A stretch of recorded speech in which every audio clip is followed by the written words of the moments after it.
नमस्कार, श्रेष्ठ भारत में आपका स्वागत है। मैं हूं मुक्ता सिंह। मर्यादा पुरुषोत्तम राम को समझना है तो आपको अयोध्या को समझना होगा। वही अयोध्या जहां श्री राम का जन्म हुआ था। बावजूद इसके पिछले कई दशकों से राम मंदिर निर्माण एक नेशनल इशू बना हुआ है। भाजपा अपने मैनिफेस्टो में किए हुए वादे को पूरा करते हुए कोर्ट के डायरेक्शन में अयोध्या का जीर्णोद्धार और राम मंदिर का निर्माण दोनों ही मिशन मोड में करने में लगी हुई है। राम और उनकी अयोध्या को ज्यादा से ज्यादा लोगों तक पहुंचाने के लिए 2019 में अयोध्या पर्व की शुरुआत की गई और इस पर बातचीत करने के लिए हमारे साथ मौजूद हैं एक अद्भुत व्यक्तित्व जिनका परिचय मेरे लिए देना छोटे मुंह बड़ी बात है। हमारे साथ हैं वरिष्ठ पत्रकार, थिंकर और अपने आप में एक इंस्टीट्यूशन श्री राम बहादुर राय जी, जिन्होंने जयप्रकाश मूवमेंट से लेकर मोदी के अमृतकाल तक की यात्रा को अपनी कलम की धार से परखा है और लोगों तक पहुंचाया है। और presently Indira Gandhi national centre for arts IGNCA के अध्यक्ष हैं, जहां पिछले 2 साल से अयोध्या पर्व मनाया जा रहा है। Sir, thank you for coming. बहुत बहुत स्वागत है आपका हमारे स्टूडियो में। तो हम बातचीत की शुरुआत करेंगे, लेकिन उसके पहले देख लेते हैं अयोध्या पर्व पर ये छोटी सी रिपोर्ट।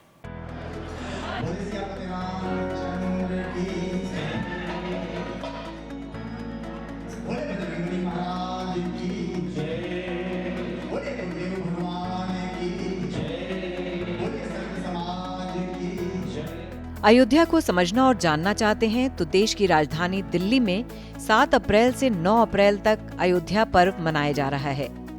ये आयोजन इंडिया गेट के पास इंदिरा गांधी राष्ट्रीय कला केंद्र में किया जाएगा। इस आयोजन का खास मकसद ये है कि लोग अयोध्या को केवल एक विवादित जगह की तरह न समझें, बल्कि अयोध्या के माध्यम से राम को समझने की कोशिश करें। यही वजह है कि इस आयोजन में अयोध्या और हिंदू संस्कृति से जुड़े जानकार हिस्सा लेते हैं और अयोध्या का एक नया आयाम लोगों के सामने पेश करते हैं। साथ ही अयोध्या पर्व अपने साथ अवध की संस्कृति के साथ ही अवध का खाना भी लेकर आता है। अवध से जुड़े तमाम खाने अयोध्या पर्व में परोसे जाते हैं, जिसे लोग बेहद पसंद करते हैं। केवल खाना ही नहीं, अवध की संस्कृति से जुड़े कई तरह के कार्यक्रम भी कलाकार इस आयोजन में प्रस्तुत करते हैं। इस बार अयोध्या पर्व का उद्घाटन केंद्रीय मंत्री नितिन गडकरी करेंगे। 7 अप्रैल की शाम 7 बजे से शुरू होने वाले इस आयोजन में हर साल लोगों की भागीदारी बढ़ती जा रही है। कुल मिलाकर इस आयोजन के माध्यम से लोगों को अयोध्या के बारे में बताया जाता है। भविष्य में अयोध्या को लेकर क्या योजनाएं हैं, इसके बारे में भी यहाँ जानकारी मिलती है। सर, अयोध्या पर्व की बात हो रही है। राम को अयोध्या से दिल्ली लाने के पीछे की क्या मंशा होगी, क्या सोच है? अयोध्या पर्व यह इस बात की कोशिश है कि दिल्ली के लोग भी अयोध्या का महत्व जानें। अयोध्या समय समय पर बदलती रही है और ये समय परिवर्तन का जो है वो तो प्रकृति का नियम है। आज जो अयोध्या बनने जा रही है उसे कभी वाल्मीकि ने समझाया, उसे कभी तुलसी ने समझाया, और दोनों की जो अयोध्या है वह भारत के लोकतंत्र को समझाती है, लोकमत को समझाती है और मर्यादा को समझाती है। अब आज के ज़माने में जब अयोध्या में 500 साल के बाद एक नया इतिहास न केवल लिखा जा रहा है बल्कि वह उसका अब लिखना पूरा होने जा रहा है, और वहाँ तारीख भी तय हो गई है कि जनवरी में, यानी जब मकर संक्रांति के बाद मंदिर का में रामलला की मूर्ति स्थापित हो जाएगी। तो ये रामलला की मूर्ति की स्थापना उस सपने का पूरा होना है जो 1526 में टूटा था। ब्रिटिश काल से लेकर के और अब तक की जो अयोध्या है वो अयोध्या छोटी पड़ेगी। तो महा अयोध्या यानी विराट अयोध्या की आवश्यकता है। विराट अयोध्या की कल्पना को हम कैसे स्वरूप दें, इसके लिए अयोध्या पर्व यहाँ हम लोगों ने शुरू किया। सर, आज की राजनीति में राम और अयोध्या की क्या महत्व है? लोग क्या सोचते हैं, यानी जिसको आज की भाषा में कहें, लोकतंत्र की भाषा में कहें जनमत, तो जनमत का सीधे संबंध भगवान श्री राम से होता है। तुलसीदास ने भी, वाल्मीकि ने भी राम के व्यक्तित्व की, राम के मर्यादा का जब पूरा आख्यान किया है, वर्णन किया है, तो उसमें उन्होंने बताया है कि कदम कदम पर, बचपन से लेकर और जीवन के पर्यंत, उन्होंने जो अपने जीवन के, अपने उदाहरण से, अपने आचरण के उदाहरण से उन्होंने मर्यादाएं ही स्थापित की। अब लोकतंत्र में दरअसल जो सबसे, मेरी समझ से सबसे महत्वपूर्ण बात है वो मर्यादा है। अगर पार्लियामेंट नहीं चल रही है तो इसलिए नहीं चल रही कि मर्यादाएं टूट गई हैं। सर, तो हम बातचीत का सिलसिला जारी रखेंगे। उसके पहले हम देख लेते हैं लल्लू सिंह जी के साथ बातचीत। लल्लू सिंह जी जो अयोध्या पर्व के आयोजकों में से एक हैं और फैजाबाद से सांसद भी हैं, उनसे बातचीत की हमारे सहयोगी शरद गुप्ता ने।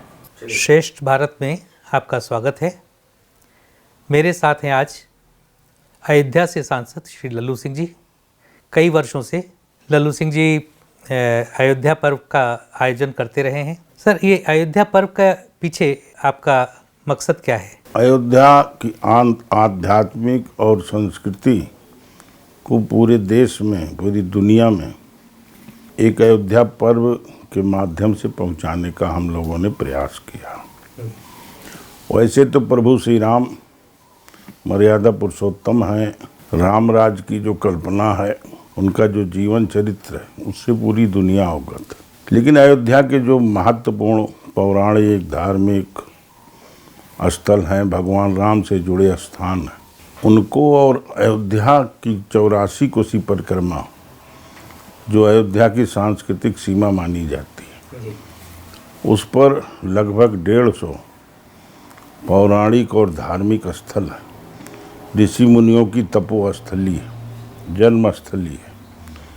पूरे देश और दुनिया को उस 84 कोसी पर ले जा कर के हम उसको दिखाना चाहते हैं, दर्शन कराना चाहते हैं। इसलिए इस अयोध्या पर्व के माध्यम से हम उसकी प्रदर्शनी लगाते हैं। अगर आप बता सकें कि उद्घाटन कब होगा, कौन करेगा, उसके बाद क्या होगा, और पहले दिन, दूसरे दिन, फिर तीसरे दिन? इंदिरा गांधी राष्ट्रीय कला केंद्र में माननीय नितिन गडकरी जी इसका उद्घाटन करने वाले हैं। पहले दिन सांस्कृतिक कार्यक्रम होंगे अयोध्या के, और कई कार्यक्रम होंगे। दूसरे दिन भी वैचारिक गोष्ठियां, कई महंत उसमें आने वाले हैं। और तीसरे दिन भी समापन पर भी पूज्य महंतगण रहने वाले हैं। और सांस्कृतिक कार्यक्रम सायंकाल 6:30 बजे रोज होगा वहाँ पर। तो ये पहले अयोध्या पर्व अयोध्या में होता था? नहीं, 2019 से हम लोगों ने दिल्ली में शुरू किया। पंचकोसी परिक्रमा ज़्यादा लोकप्रिय है। 84 इतना लंबा हो जाता है, 84 कोसी, तो उसमें कौन कौन से ऐसे स्थान हैं? स्वाभाविक रूप से इतनी लंबी है जी, दूरी इतनी है उसकी, जिसके कारण बहुत संख्या नहीं जाती। लेकिन जो 84 कोसी का पथ बन रहा, सड़क बन रही जी, उसके कारण हम वाहनों से भी लोगों को घुमा सकेंगे। तो उसमें कौन कौन से प्रमुख स्थल हैं, अगर दो चार आप बता सकें उनके महत्व के बारे में? 84 कोसी परिक्रमा पे जो पड़ेंगे। यमदग्नि जी का स्थान है वहाँ पर चवन ऋषि जी का आश्रम है, जन्म स्थान भी वहाँ पर है। सिंगी ऋषि का स्थान है। ऐसे बहुत सारे ऋषि मुनियों के स्थान उस पर हैं। तो अभी जो पैदल यात्री या इस यात्रा को करते हैं, उसमें कितना समय लगता है? उसमें 24-25 दिन लगता है। और सबके रुकने की बराबर व्यवस्था? स्थान स्थान पर जनता जो है स्वाभाविक रूप से उनका स्वागत भी करती और उनकी सारी व्यवस्था करती। लेकिन ये जो 84 कोसी परिक्रमा माननीय नरेंद्र मोदी जी के मार्गदर्शन में नितिन गडकरी जी के द्वारा बनवाया जा रहा, इसमें जो पड़ाव स्थल हैं 23-24 वह भी उसके साथ साथ बनेंगे। सरकार ही बना रही है? हाँ, सरकार बनाएगी। या न्यास बनाएगा? न्यास नहीं बनाएगा, सरकार बनाएगी। बहुत बहुत धन्यवाद लल्लू सिंह जी हमारे साथ बातचीत करने के लिए। तो ये थे लल्लू सिंह जी जिन्होंने अयोध्या पर्व के बारे में हमें विस्तार से जानकारी दी। सर, आप हमेशा अपनी स्पष्ट बातचीत के लिए जाने जाते हैं। एक राजा की तरह राम का ऐसा कौन सा गुण है जो आप चाहते हैं कि आज के नेता उसका अनुसरण करें? जिन परिस्थितियों में रामचरितमानस की रचना तुलसी ने की, राम का चरित्र वर्णन किया है, उसमें उन्होंने एक ही बात बताई है कि राम ने मर्यादा स्थापित की, राम ने उन लोगों का उद्धार किया जो दरअसल इंतज़ार कर रहे थे। और अगर आज के संदर्भ में हम उसको जोड़ें तो मैं ये कहूँगा कि महात्मा गांधी ने जब स्वराज की कल्पना की कि स्वराज, मेरी कल्पना का स्वराज राम राज्य है। सर, जैसे आप बता रहे हैं अयोध्या, अब नई अयोध्या लोगों को मिलेगी। अयोध्या इतनी इम्पॉर्टेंट जगह होने के बावजूद भी अगर आप देखें तो उसको वो प्रतिसाद नहीं मिला जो काशी और मथुरा को मिला। पहली बात तो ये, मैं आपके जो सवाल से सहमत नहीं हूँ कि राम की अयोध्या को वैसा स्थान नहीं मिला जैसा काशी और मथुरा को है। अयोध्या के आसपास कम से कम 18 ऐसे स्थान हैं जो अनादिकाल से, जहाँ योगी जाते हैं और जाने के बाद वो महसूस करते हैं कि हमारा जीवन धन्य हो गया। तो स्वामी राम ने जिन स्थानों का वर्णन किया है उसमें एक भरत कुंड भी है। अब ये जो नई अयोध्या बन रही है कि भरत कुंड इस तरह से बने कि वहाँ जाने के बाद भरत की 14 साल की तपस्या जो है वो लोग अनुभव कर सके। सर, आपको नहीं लगता कि ऐसे प्रयोजनों से धर्म और राजनीति के बीच की जो फाइन लाइन है वो खत्म होती जा रही है? मतलब राम को राजनीति से दूर रखना चाहिए। धर्म और राजनीति का अगर परस्पर संबंध न हो तो राजनीति भ्रष्ट होगी, राजनीति जनता के प्रति उत्तरदायी नहीं होगी। इसलिए जब महात्मा गांधी राम राज्य की बात करते हैं तो उनका आशय यही है कि धर्म आधारित राजनीति होनी चाहिए। सर, आपकी बात बिल्कुल सही है, लेकिन धर्म के नाम पर जो राजनीति का जो ध्रुवीकरण हो रहा है उसको आप कैसे देखते हैं? आपको नहीं लगता कि अपने पीक पर है? धर्म के नाम पर ध्रुवीकरण नहीं हो रहा है, सत्ता के नाम पर ध्रुवीकरण हो रहा है। धर्म के नाम पर अगर ध्रुवीकरण होता तो लोगों का आचरण सुधरता। सत्ता के लिए जो ध्रुवीकरण होता है उसमें मजहब की बात उठाई जाती है, उसमें जाति की बात उठाई जाती है। ये सारा ध्रुवीकरण वोट बैंक का ध्रुवीकरण है। एक बार फिर से हम अयोध्या की तरफ बढ़ते हैं। सर, आप भी पूर्वी उत्तर प्रदेश से ताल्लुक़ रखते हैं और अयोध्या अब सिर्फ यूपी का विषय नहीं रह गया है, अब एक ग्लोबल विषय बन गया है, चाहे उसको मानने वाले हों चाहे ना मानने वाले हों। एक तो दुनिया के बहुत सारे देशों में भारतवंशी रह रहे हैं, तो उनकी निगाह, यानी वो उत्सुक हैं ये जानने के लिए कि अयोध्या में मंदिर का निर्माण कब हो रहा है, कैसे हो रहा है। प्रधानमंत्री नरेंद्र मोदी के कारण दुनिया की निगाह भी भारत की तरफ गई है।